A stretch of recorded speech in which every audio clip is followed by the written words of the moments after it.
So we need to find an open-hearted attitude to embrace the mighty revelation of God, to find peace within the union that He created by making peace on the cross. His blood was shed so that we could enjoy peace with God. And that word in the Greek translation implies a union and a reconciliation. There was a splitting and a parting, and now the reconciliation is complete. He made peace through the blood of His cross. And now the blood speaks. It spoke so loud to the Sanhedrins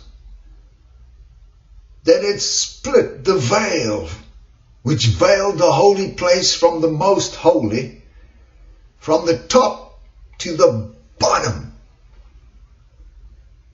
And it exposed the ark to people who weren't supposed to see it. How do you stitch up a veil? How do you cover up such a reality? It's shocking. That's how powerful it is. And Jesus brought His blood to the heavenly holy of holies. And now the blood speaks from our lips. The breath of God is upon our lips as we speak that revelation. I had such an encounter when I first came to Christ through the blood of Jesus. The most profound. I know what the blood is like, because I believe that this revival that we're all calling on, so much of it is centered around that reality of the communion table. And of course, when we think about the communion table and always try to have an attitude, it's like Paul said, examine yourself. Examine yourself. Don't approach this in an unworthy manner. It is the most worthy point of contact that Jesus left us. It's a pivotal point. And so we don't want to minimize it. We don't want to diminish it. We don't want to approach it in an unworthy manner. And I figured some of the unworthy manners, apart from sin and that is, it's not a rabbit's foot either. It's not like a mojo that protects you from disaster happening or gives you good luck for the day. We don't want to approach it that way. Nor do we want to approach it as a programmed thing. A lot of churches, the third Sunday of the month, we break bread, and it fits into the program between the praise and worship and the offering, and then you quickly squeeze it in before the preaching, especially when it's a mega church and they've got cameras going. And it's not just part of our program.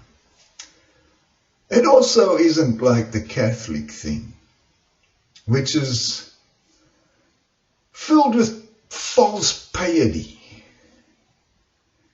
and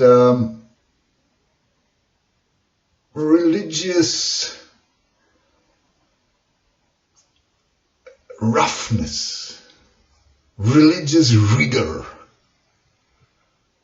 It also is not a ritual rite of passage. It gives you some cannibalistic exercise or whatever. It is a point of contact in fellowship. It's a celebration of the finished work of Jesus. It acknowledges everything about His body, flesh and blood. It relates to us as humans, flesh and blood.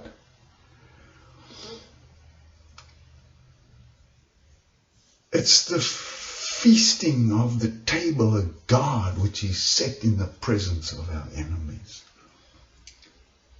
It's the most intimate thing when you're sharing the body and blood of somebody. It's extremely intimate. So we just want to keep it natural and allow revelation to flow from it.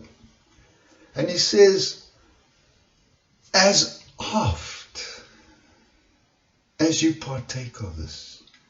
It's not like a scheduled thing. It can be. I mean, churches have to schedule things. I understand. I'm not dissing that. If it's in your little program on the third, that's okay. At least you're doing it.